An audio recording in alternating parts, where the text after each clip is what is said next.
Rapid palatal expansion refers to a rapid expansion of the maxillary bones at the mid-palatal suture, as this patient has just experienced. The midline diastema created is evidence of a sutural expansion. Expansion is accomplished rapidly, approximately 1/4 millimeter per day. There are forces of 10 to 20 pounds that are sometimes generated to overcome the sutural elements.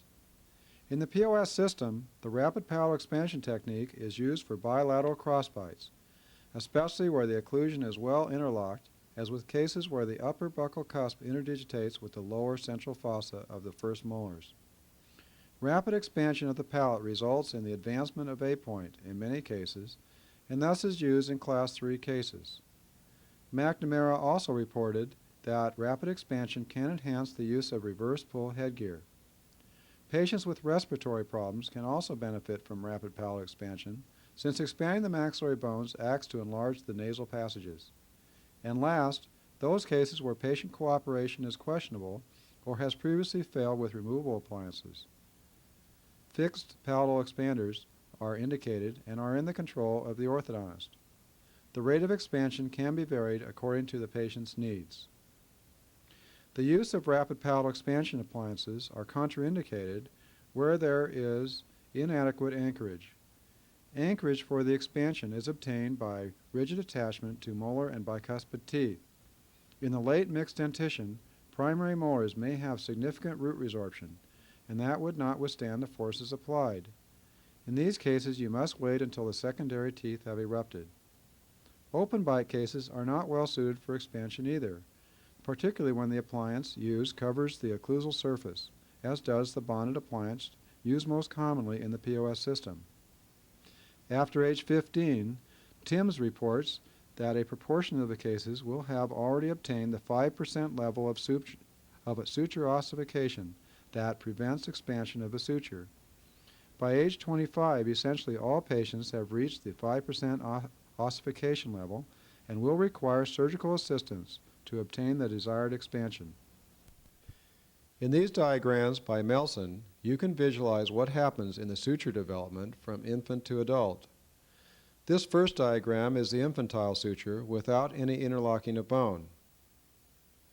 The second diagram is the juvenile suture. Note the increased interlocking of bone. And finally, the third is the adolescent to adult suture. Note the interlocking of bone in the adolescent and adult suture. This interlocking can present a resistance to sutural expansion. These interlocking bone fingers often fracture during rapid palatal expansion, as seen in this diagram. The most commonly used appliance for rapid expansion of the maxilla has been the Hyrax appliance. Here the first molars and first bicuspids are banded with bands one size larger than the true band size. Alginate impressions are then taken to make a model, and a 7 to 8 millimeter expansion screw is soldered to the bands. This appliance is still used in the POS system when surgical assistance is needed for the expansion for ease of removal and recementation at surgery. Slow expansion of the maxilla has typically been accomplished by Schwarz, quad helix, and Crozat appliances. When used in young children of age 12 years or less, many cases will get a skeletal expansion of the suture, along with the dentoalveolar expansion more commonly seen with slow expansion. When sutural expansion is attained, many feel that slow expansion is more stable since the suture structure is not so severely disrupted. When sutural expansion does not take place, however, the tipping of teeth associated with the dentoalveolar expansion is not desirable and must be considered more unstable. Thus, in the POS system, slow expansion appliances are mainly applied to the pre-puberty age children. The appliance of choice for rapid expansion because of ease of fabrication and easier resolution of the problems commonly encountered in rapid expansion is the bonded appliance. Here we have acrylic that is placed over the teeth that will be bonded to those teeth that is reinforced by some soldered wires. We will have coverage from the primary molars or the bicuspids to the permanent molars. An expansion screw of like 7 millimeters or 28 turns is placed in the center. You may also place hooks for the use of reverse headgear, or you could also place elastic hooks or headgear tubes for extraoral force. The underside is a bonding area. Here we must use a plastic primer to gain adherence of the adhesive material. The wire reinforcement, again, is for strength and soldering of attachments.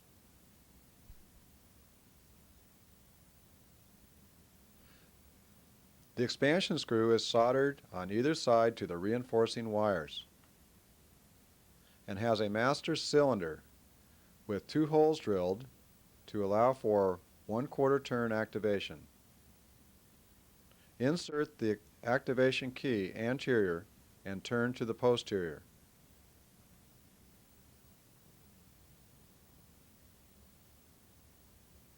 One turn is 9 degrees or 1/4 millimeters. The next turn then has the hole in the same position, only if a full turn has been accomplished. There are 28 turns in that screw. If you exceed 28 turns, the appliance will fall apart. If this happens, use cold cure acrylic to stabilize. Bonded appliance also serves to exclude the bite so that the forces of occlusion do not work against the expansion. In cases where a functional shift of the mandible is present because of the crossbite, the occlusal coverage is invaluable in determining the true centric of the temporomandibular joints. The bonded appliance is also easy to place, especially in young children where primary teeth are the only abutment teeth available. Banding primary teeth, as in a Hyrax, is often difficult in these young patients, where this is unnecessary in the bonded appliance. In the event that one side of the appliance becomes unseated during treatment, the bonded appliance has very definite advantages. Any movement of the teeth would make a banded Hyrax almost impossible to reseat, where relief of the acrylic to be filled with adhesive makes reseating of the bonded appliance routine. So now let's review what records need to be taken to begin rapid palatal expansion procedures. In addition to the regular records, you should add a frontal ceph and maxillary occlusal X-ray to view the nasal and palatal bones. An ENT history would be helpful to assess any changes in the nasal airway associated with the expansion. The amount of expansion needed for the case should be determined so the proper expansion screw can be placed in the appliance. As well, any possible problems of pain, resistance to expansion, and possible surgical assistance should be discussed with the patient beforehand. Now let's discuss the exact procedure to start the expansion. First, obtain good alginate impressions of the upper and lower arches with a wax bite taken 2 millimeters open in the posterior. This bite will allow for the lab to grind in the approximate occlusion into the expander, saving you chair time. Send these impressions to Point A Ortho Lab with the lab slip. Allow 2.5 weeks for return. When pouring the impressions at the office, you may result in a better fitting appliance, but it is not critical since relief of the acrylic can be easily accomplished if necessary. Obtain, if not already in your office, Excel Adhesive. This product has been specifically designed for this application. In the kit, you have a plastic primer to allow bonding of the adhesive to the bonded appliance, a 2-part bonding medium, and a 2-part adhesive paste.